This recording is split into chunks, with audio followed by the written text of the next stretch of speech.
Hi viewers, welcome to ఆదాన్ మరోకొండం. నేను మీ ప్రసాద్. విధి ఆడిన వింత నాటకంలో రాజేష్ మహాసేన బలయ్యాడా? ఈ విషయం గురించి చర్చించే ముందుగా రాత్రి ఏదైతే దురదృష్టకరంగా ఒక ఫైర్ యాక్సిడెంట్ జరిగిందో, మరి ఉమ్మడి ప్రకాశం జిల్లాలోని చిన్నగంజాం నీలాయపాలెం ప్రాంతం నుంచి మరి ఓటర్లు అంటే ఎవరైతే హైదరాబాద్ నుంచి ఓటు వేస్తానికి వెళ్ళి తిరిగి నిన్న రాత్రి వాళ్ళు బయలుదేరినప్పుడు దురదృష్టవశాత్తు ఏదైతే ఈ యొక్క చిలకలూరుపేట పరిసర ప్రాంతాల్లో ఉండగా మరి ఆ బస్సు ఒక టిప్పర్ని ఢీకొని అక్కడ ఫైర్ యాక్సిడెంట్ అయ్యి డ్రైవర్తో సహా 6 దుర్మరణం, 20 మందికి తీవ్రమైన గాయాలయ్యాయి. సో వాళ్ళు పాపం ఓటు వేయటం కోసమే వాళ్ళు వెళ్ళారు కాబట్టి అంటే ఎంతో బాధ్యతగా ఉన్న పౌరులుగా మనం గుర్తించాలి.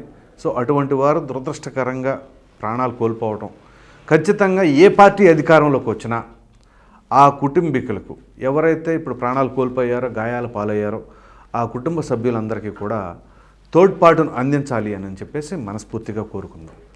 ఇక విషయంలోకి వచ్చేసరికి ఏదైతే రాజేష్ మహాసేన ఇతను ఒక విధంగా చెప్పాలి అంటే ఒక రికవరీ ఏజెంట్ స్థానం నుంచి ఒక ఇన్ఫ్లుయెన్సర్గా సొసైటీలో ఎదిగాడు అంటే ఖచ్చితంగా అభినందించాల్సిందే.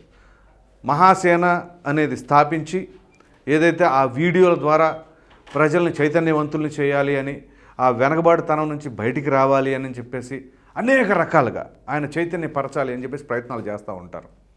సో ఆయనకి ప్రతి నియోజకవర్గంలో ప్రపంచవ్యాప్తంగా కావచ్చు, తెలుగువారు ఎక్కడ ఉన్నారో ఎంతో కొంత శాతం అయితే ఆయన మాట్లాడే తీరు పట్ల కావచ్చు, ఆయన చేసే వీడియోల పరంగా కావచ్చు ఆయన అభిమానిస్తూ ఉంటారు. అటువంటి రాజేష్ మహాసేన రాజకీయాలకు అతీతంగా మరి ఉండేవాడేమో. ఆ తర్వాత ఆయన కొంత రాజకీయ పరంగా కూడా అడుగు పెడతాం. 2019 ఎన్నికల సమయంలో మరి అప్పట్లో చంద్రబాబు నాయుడు గారిని వ్యతిరేకంగా జగన్మోహన్ రెడ్డి గారికి అనుకూలంగా వ్యవహరించడం, ఆ తర్వాత జగన్మోహన్ రెడ్డి గారు అధికారంలోకి వచ్చారు. సో ఆఫ్కోర్స్ నాది కూడా ఎంతో కొంత కాంట్రిబ్యూషన్ అని చెప్పేసి ఆయన చెప్పుకుంటూ ఉంటారు, తప్పేం కాదు. కాకపోతే దాని తర్వాత అక్కడ జరిగిన పరిణామాలు కావచ్చు, కొంత డిస్టర్బెన్స్ కావచ్చు, ఇక రాజేష్ మహాసేన పైన పెట్టిన కేసులు కావచ్చు, దాని రీత్యా ఆయన జగన్మోహన్ రెడ్డి గారికి వ్యతిరేకంగా జరగడం దూరంగా, ఇక దాని తర్వాత ఇంకా ఆయన జగన్మోహన్ రెడ్డి గారు చేస్తున్న తప్పులు కావచ్చు, పరిపాలన తీరులో ఉన్న లోపాలు కావచ్చు, ప్రతి ఒక్కటిని వీడియోల రూపంలో ఎత్తి చూపిస్తూ ఉన్నారు. సో ఈ నేపథ్యంలో ఆయనకి ఫాలోవర్స్ విపరీతంగా పెరిగారు. సో ఆయన చరిష్మా ఆ విధంగా పెరిగింది. సో అంతవరకు బాగానే ఉంది. ఇక దాని తర్వాత ఆయన ఏదైతే ప్రతిపక్ష పార్టీల నాయకులు ఉన్నారో వాళ్ళకి మద్దతుగా మాట్లాడటం, ముఖ్యంగా పవన్ కళ్యాణ్ గారికి సంబంధించి చాలా ఫేవర్గా వీడియోలు చేయటం, ఇక జన సైనికులు కూడా రాజేష్ మహాసేన్ని ఓన్ చేసుకోవడం ప్రారంభించారు. ఈ నేపథ్యంలో ఏ కార్యక్రమాలు ఉన్నా అంతేందుకు కాపు నాడుకు కూడా రాజేష్ మహాసేన్ని ఆహ్వానించడం, రాజమండ్రిలో ఒక జనసేన నాయకుడిది పుట్టినరోజు సందర్భంగా అప్పుడు ఆహ్వానించడం. అయితే దురదృష్టకరం ఏంటి అంటే అక్కడ కొంతమంది దొండగులు ఆయన వాహనాన్ని ధ్వంసం చేశారు. ఈ సందర్భంలో పవన్ కళ్యాణ్ గారు ఫోన్లో పరామర్శించారు. సో ఇక్కడ ఇంతవరకు బాగానే ఉంది. కానీ ఇక్కడ ఒక కీలకమైన అంశం ఏంటి అంటే పవన్ కళ్యాణ్ గారు రాజేష్ మహాసేనకి ఫోన్ ద్వారా పరామర్శించారు కదా, దీనిపైన రాజేష్ మహాసేన మరలా వీడియో చేశారు. పవన్ కళ్యాణ్ గారు నాకు కాల్ చేశారు అని చెప్పేసి ఆయన ఆ యొక్క ఎమోషన్ కావచ్చు, ఆనందం కావచ్చు తట్టుకోలేక పవన్ కళ్యాణ్ గారితో మాట్లాడిన సంభాషణ కూడా వీడియోల రూపంలో రిలీజ్ చేశారు. కానీ ఇక్కడ అదే పొరపాటు. పవన్ కళ్యాణ్ గారు మాట్లాడిన సంభాషణని రిలీజ్ చేసే ముందు పవన్ కళ్యాణ్ గారి దగ్గర పర్మిషన్ తీసుకున్నారా లేదా, తీసుకుంటే వెళ్ళండి కూడా, తీసుకోకుండా ఈ విధంగా పెడితే అది ఎంతవరకు కరెక్ట్ అనేది కూడా మీరే కామెంట్ సెక్షన్లో తెలియచేయండి. ఇక దాని తర్వాత ఇక అనేక రకాలైన పరిణామాలు, ఊహించని విధంగా చంద్రబాబు నాయుడు గారు అక్రమ అరెస్టు, ఆ తర్వాత పొత్తు పొడవటం. సో ఇక్కడి వరకు కూడా పవన్ కళ్యాణ్ గారిని, చంద్రబాబు నాయుడు గారిని, లోకేష్ గారిని అందరితో కూడా ఆయన చాలా బాగా ఉంటున్నారు. అంతవరకు బాగానే ఉంది. అంటే జగన్మోహన్ రెడ్డి గారికి వ్యతిరేకంగా ఉండడంతో వీరందరూ కూడా కాస్త రాజేష్ మహాసేన కూడా చాలా పాజిటివ్గా ఉన్నారు. వీళ్ళు పాజిటివ్గా ఉన్నారు, రాజేష్ మహాసేన వీళ్ళ పట్ల పాజిటివ్గా ఉన్నాడు. ఇవన్నీ బాగానే ఉంది. అసలు చిక్కు ఎక్కడ మొదలైంది అంటే టికెట్ కేటాయించారు రాజేష్ మహాసేనకి మొదటి విడతలో. సో ఆ మొదటి విడతలో ఎప్పుడైతే టికెట్ కేటాయించారో అప్పుడు జరిగిన పరిణామాలన్నీ తెలుసు కదా.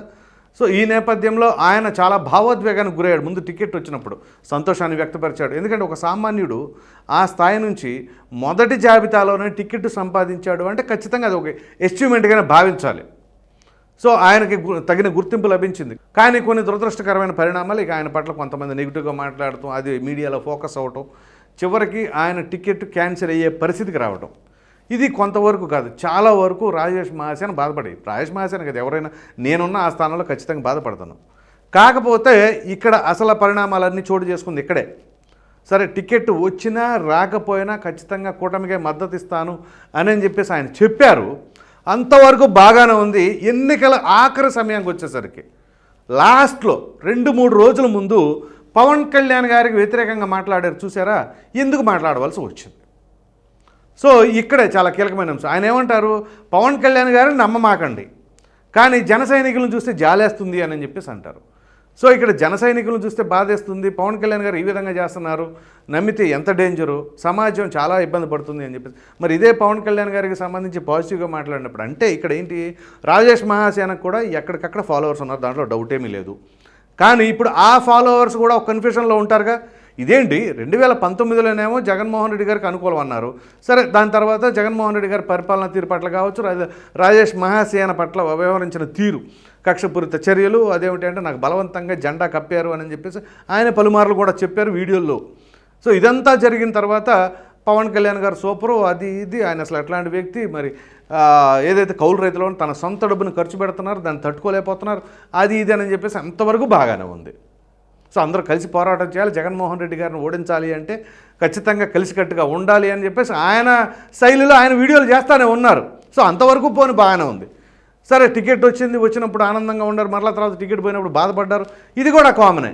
కానీ సడన్గా ఎన్నికలకు లాస్ట్లో ఈ విధంగా చేయడానికి గల కారణం ఏంటి? ఒకవేళ ఆయన పైన ఏమైనా ఒత్తిడులు ఉన్నాయా? ఆయన ఒక విధంగా చెప్పాలి అంటే ఎటువంటి ఒత్తిడులకు ప్రలోభాలకు భయపడే వ్యక్తి కాదు, ఆ నైజం లేదు ఆయనకి. ఎందుకంటే గతంలో ఆయనకు అనేక రకాలైన ఒత్తిడులు ఎదురైనా కానీ వాటన్నిటిని తట్టుకొని నిలబడ్డారంటే కొంచెం మొండిగానే ఉన్నారు క్యాండిడేట్. కానీ సడన్గా లాస్ట్లో ఎందుకు జరిగింది ఈ విధంగా అనేది చాలా కీలకం. సో చివరికి ఆయన ఫాలో అవుతున్న వాళ్ళు కూడా ఇదేంటి అన్న మరలా పవన్ కళ్యాణ్ గారు ఈ విధంగా కాదు అని చెప్పేసి అంటారు ఏంటి. సో ఆయన ప్రభావం ఏ విధంగా ఉండబోతుంది? ఇప్పుడు మనం ఎన్నికలు జరిగినాయి కదా, ఈ ఓటింగ్ పర్సంటేజ్ ఇప్పుడు రికార్డు స్థాయిలో ఈ విధంగా 83% దాకా వచ్చింది అంటే మరి నా ప్రభావం ఉంటుంది. మరలా జగన్మోహన్ రెడ్డి గారే బెటరు అని చెప్పేసి తిరిగి ఆయన మరలా ఇట్లా అన్నారు అంటే వాళ్ళు కన్ఫ్యూజ్ అవరా? అంటే ఎప్పటికప్పుడు ఈయన కాసేపు వీళ్ళు మంచోళ్ళు, కాసేపు వాళ్ళు మంచోళ్ళు, కాసేపు వీళ్ళు కరెక్ట్ కాదు, కాసేపు వాళ్ళు కరెక్ట్ కాదు, లేదు బీజేపీ కూటమిలోకి వచ్చింది కాబట్టి నేను దూరంగా జరుగుతున్నాను. అఫ్కోర్స్ ఆయన ముందే చెప్పారనుకోండి ఆ విషయం. కాకపోతే ఇక్కడ ఏంటి కన్ఫ్యూజన్ వాతావరణం, లేకపోతే ఈ విధంగా ఆయన నిలకడలేని మనస్తత్వంతో ఉన్నారా? ఇట్లాంటి ఆరోపణలు కూడా వస్తూ ఉన్నాయి. అయితే ఇక్కడ ఇంకొక కీలకమైన అంశం ఏంటి అంటే ఓ ప్రక్కన పొత్తులో ఉన్న చంద్రబాబు నాయుడు గారు, లోకేష్ గారికి ఏం పాజిటివ్గా ఉంటూ పవన్ కళ్యాణ్ గారిని ఉద్దేశించేమో కొంత నెగిటివ్గా మాట్లాడతామంటే మరి చంద్రబాబు నాయుడు గారికి, లోకేష్ గారికి ఆ మాత్రం తెలియదు అంటారా పవన్ కళ్యాణ్ గారి గురించి? మరి ఆ పొత్తుని మీరు అవమానించినట్లుగా భావించకుండా ఉంటారా? ఖచ్చితంగా ఏదైతే పవన్ కళ్యాణ్ గారిని టార్గెట్గా చేసుకుని మాట్లాడారో అలా మాట్లాడిన క్రమంలో వీళ్ళు ఇవన్నీ కూడా తెలియకుండానే పొత్తులోకి వెళ్ళేసి పవన్ కళ్యాణ్ గారు 2014లో బేషరతుగా మద్దతు ప్రకటించడం, మరి ఆ తర్వాత ఇప్పుడు 2024 ఎన్నికలకి ఆయన పొత్తుతో ఉండటం, మరి ఇవన్నీ కూడా చూస్తుంటే ఏమనిపిస్తూ ఉంటుంది? ఓ ప్రక్కన మీరేమో చంద్రబాబు నాయుడు గారు, లోకేష్ గారు సూపర్ అంటారు, పవన్ కళ్యాణ్ గారు మాత్రం కాదంటారు. మరి ఈ ఎట్లా సింక్ అవుతుంది? అంటే చంద్రబాబు నాయుడు గారి అనుభవాన్ని, లోకేష్ గారు ఏదైతే తనకి చాకచక్యంగా ఉంటున్నారో వీటన్నిటిని కూడా మీరు అనుమానిస్తున్నట్లా, అవమానిస్తున్నట్లుగా భావించరంటారా? మరి దీనిని బట్టి ఏమై ఉంటుందో కూడా మీరు కొంత దాని క్లారిటీ ఇస్తే బాగుంటుంది. ఓ ప్రక్కన ఇదే జగన్మోహన్ రెడ్డి గారిని ఎట్టి పరిస్థితుల్లో నమ్మొద్దు, మరి ఇవన్నీ కూడా మీరు చూశారు కదా అని చెప్పేసి చెబుతున్నారు. మరో ప్రక్కన చంద్రబాబు నాయుడు గారిని ఒక విజన్ ఉన్న లీడర్ అని చెప్పేసి చెబుతున్నారు. కానీ పవన్ కళ్యాణ్ గారు వచ్చేసరికి ఈ విధంగా ఉంటుంది కాబట్టి దానికంటే జగన్మోహన్ రెడ్డి గారే బెటర్ అని చెప్పేసి అంటారు. సో ఏ విధంగా ఇవన్నీ కూడా బ్యాలెన్స్ అవుతాయి మీరు చెబుతున్నది, ఏ విధంగా నమ్మడానికి అవకాశం ఉంటుంది అనేది కూడా క్లారిటీ ఇవ్వాల్సిన అవసరం అయితే ఎంతైనా ఉంటుంది అనే అభిప్రాయాన్ని కూడా కొంతమంది వ్యక్తపరుస్తూ ఉన్నారు. సో దీనివలన ఆయన మీద ఉన్న క్రెడిబిలిటీ, ఆయన ఫాలో అవుతున్న వాళ్ళు చివరికి వాళ్ళకు కూడా కన్ఫ్యూషన్ రాదంటారా? మరి కన్ఫ్యూషన్ మొత్తానికి గల కారణం ఏంటి? ఇప్పుడు ఆయన ప్రభావం ఈ ఎన్నికల్లో ఎంత ఓటింగ్ శాతాన్ని పవన్ కళ్యాణ్ గారికి దూరంగా జరపగలిగారు? సో ఇవన్నీ కూడా ఆలోచించాలి. సో ఇక్కడ కులం, మతం అనే ప్రాంతం అనే వాటిని ప్రక్కన పెట్టి ఒక మెచ్యూర్డ్ లెవెల్లో ఎదిగిన నాయకుడిలాగా మాట్లాడినప్పుడు అందరూ కూడా అప్రిషియేట్ చేశారు. కానీ సడన్గా ఈ విధంగా ఎప్పటికప్పుడు డిసిషన్ మారిపోతూ ఉండి కాసేపు ఇది, కాసేపు అది, ఇంకోసారి ఇది అనే విధానాన్ని కనుక అవలంబిస్తే చివరికి నేను ఆయన ఎప్పుడైతే పవన్ కళ్యాణ్ గారికి యాంటీగా మాట్లాడిన వీడియోలో కామెంట్స్ అన్నీ పరిశీలించాను, నేను చదివాను. దాదాపుగా 95% పైనే ఆ కామెంట్స్ అన్నీ కూడా రాజేష్ మహాసేన గారికి యాంటీగా ఉన్నాయి. ఆయన గతంలో మాట్లాడినప్పుడు వీడియో కూడా మీరు కనుక గమనించినట్లయితే అన్నీ పాజిటివ్గా ఉన్నాయి. అంత సడన్గా ఎందుకు ఇన్ని చేంజెస్ ఈ విధంగా రావడానికి గల కారణం ఏంటి? మరి ఆయన కూడా ఆత్మ పరిశీలన చేసుకోవాలి. అఫ్కోర్స్ ఈ వీడియో పైన కూడా మరలా కౌంటర్ వేద్దామని చెప్పేసి అనుకోవచ్చు. వేసుకోండి. నాకు రాజేష్ మహాసేన అంటే పోనీ వ్యక్తిగతంగా ఎటువంటి ద్వేషమో లేకపోతే అనుకూలమో అట్లాంటివి ఏమీ లేవు.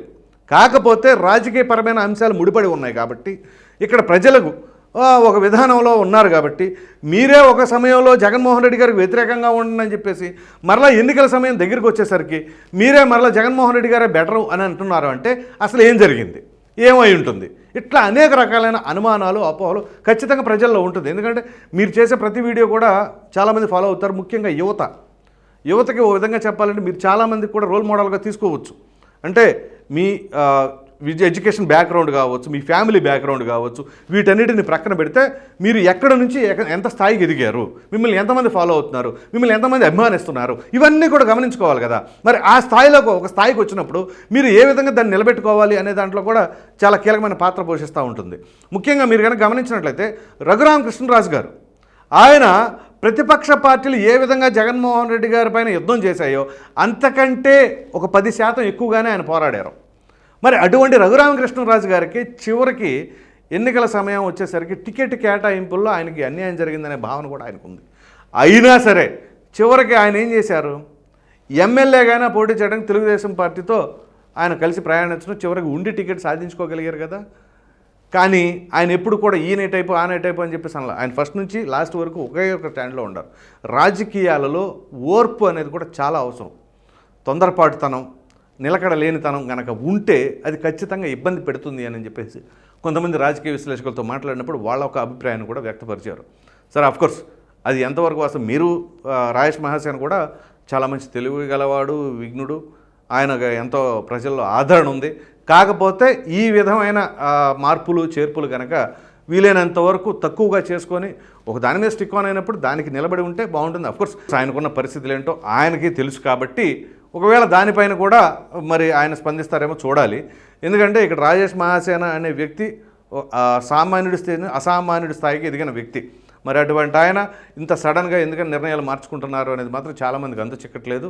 సో మొత్తం మీద అయితే మరి రాజేష్ మహాసేన ఏదైతే పవన్ కళ్యాణ్ గారికి యాంటీగా మరి లాస్ట్లో మారడం అనేది కొంతవరకు ఆశ్చర్యానికి గురి చేసింది. చాలామంది జన సైనికులు కూడా అప్పటి వరకు కూడా రాజేష్ మహాసేన ఓన్ చేసుకున్న వాళ్ళు ఆన్ ఏ సడన్ టర్న్ అయిపోయారు. ఆయన పైన యాంటీగా మాట్లాడుతూ ఇక నెగిటివ్గా కామెంట్లు పెడతాం, మీరు ఎలా మారిపోతున్నారు, ఓసరు వెళ్ళన్నారు, అది ఇది అని చెప్పేసి కామెంట్స్ చూస్తే తెలుస్తుంది. సో మొత్తం మీద ఇక్కడ కనుక మనం మాట్లాడుకోవాల్సి వస్తే ఆయనకి ఒక విధంగా కొంత రాజకీయంగా చాలా వరకు ఇబ్బంది కలిగింది అనే మాట మాత్రం వాస్తవం. ఒక విధంగా చెప్పాలంటే ఆయన ఎమ్మెల్యే టికెట్ కేటాయించిన తర్వాత ఇక ఆల్మోస్ట్ ఆల్ ఖచ్చితంగా గెలుస్తామనే ధీమా, నమ్మకం ఆటోమేటిక్గా వస్తుంది. కాకపోతే పెద్ద షాక్ ఏంటి అంటే సడన్గా ఆ టికెట్ క్యాన్సిల్ అయ్యేదాకా కొంతమంది వ్యతిరేకంగా మాట్లాడుతూ ఆ విధంగా చేయటం వలన కొంతవరకు ఆయన మానసికంగా చాలా చాలా ఇబ్బంది పడి ఉండవచ్చు అనేది మాత్రం వాస్తవం. దాంట్లో ఎటువంటి సందేహం లేదు. ఎందుకంటే ఒక సామాన్యుడి స్థాయి నుంచి ఖచ్చితంగా అట్లాంటి వాడు అసెంబ్లీలో ఉండాలి అని చెప్పేసి ఆయనని అభిమానించే వాళ్ళు కోరుకుంటూ ఉంటారు. కాకపోతే అది కొంత షాక్కి గురి చేసింది. సో ఆ విధానంలో తర్వాత పరిణామాల నేపథ్యంలో ఆయన ఎలా మాట్లాడారేమో కానీ మొత్తం మీద రాజేష్ మహాసేన ఈసారి ఎన్నికల్లో చాలా కీలకంగా మారతారనుకుంటే ఈ విధి ఆడిన వింత నాటకం అనుకోండి, లేకపోతే భగవత్ సంకల్పమో, లేకపోతే ఏదో కానీ మొత్తం మీద ఆయనకి కొంత బలైపోయినట్లుగా భావించవలసి ఉంది. చూద్దాం మరి దీనిపైన ఎట్లా ఉంటుంది ఏంటి అని. ఈ వీడియో కనుక మీకు నచ్చినట్లు లైక్ చేయండి, షేర్ చేయండి. అదేవిధంగా విధి ఆడిన వింత నాటకంలో రాజేష్ మహాసేన ఏమైనా సరే బలైపోయారా అన్న దానిపైన మీ విలువైన అభిప్రాయాన్ని కామెంట్ రూపంలో ఖచ్చితంగా తెలియజేయండి. మరిన్ని వీడియోస్ కోసం మన ఆదం ఛానల్ సబ్స్క్రైబ్ చేయడం మాత్రం మర్చిపోకండి. Thank you.